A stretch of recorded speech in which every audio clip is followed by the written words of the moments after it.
உசிலம்பட்டி அருகே திருமணம் செய்ய பெண் தேடும் இளைஞர்களை குறிவைத்து பணம் நகை மோசடியில் ஈடுபட்ட 7 பேர் மீது வழக்கு பதிவு செய்த போலீசார் 3 பெண்களை கைது செய்துள்ளனர். புதிப்புறம் கிராமத்தைச் சேர்ந்த பெருமாய் என்பவர் தனது மகன் முருகனுக்கு தரகரம் மூலம் பெண் தேடியுள்ளார். அந்த வகையில் அறிமுகமான பொள்ளாச்சியைச் சேர்ந்த விஜயா என்ற ஜெயா 2 பெண்களை அழைத்து வந்து ஏமாற்றிய நிலையில் மீண்டும் அருணாதேவி என்ற பெண்ணை அழைத்து வந்து திருமணம் முடித்து வைப்பதாக கூறி தரகர் கமிஷனாக 1 லட்சம் ரூபாய் வரை கேட்டுள்ளார்.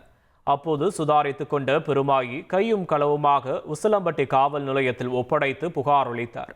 இதன் பேரில் நூதன மோசடியில் ஈடுபட்ட விஜயா என்ற ஜெயா, கோவில்பட்டியைச் சேர்ந்த காளீஸ்வரி, அருப்புக்கோட்டையைச் சேர்ந்த அருணாதேவி மற்றும் பொள்ளாச்சி மற்றும் திருப்பூரைச் சேர்ந்த சீனிவாசன், ஜெயபாரதி, சுஜித்ரா, முரளிதரன் என்ற 7 பேர் மீது போலீசார் வழக்கு பதிவு செய்தனர். விஜயா, காளீஸ்வரி, அருணாதேவி ஆகிய 3 பெண்களை கைது செய்து விசாரணை நடத்தி வருகின்றனர்.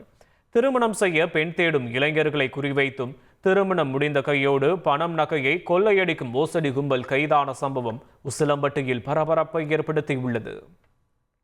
துபாயிலிருந்து 1,45 லட்சம் மதிப்புடைய 2 கிலோ தங்கத்தை கடத்தி வந்த விமான ஊழியர் கைது செய்யப்பட்டுள்ளார்.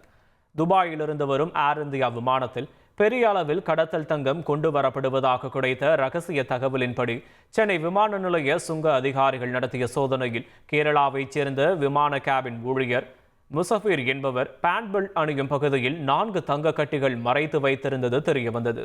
அவரை கைது செய்த போலீசார் அவரிடம் தங்க கட்டிகளை கொடுத்துவிட்டு சென்ற பயணி யார் என்பது குறித்தும் விசாரணை நடத்தி வருகின்றனர். செய்திகளை உடனுக்குடன் தெரிந்து கொள்ள உடனே சப்ஸ்கிரைப் பண்ணுங்க.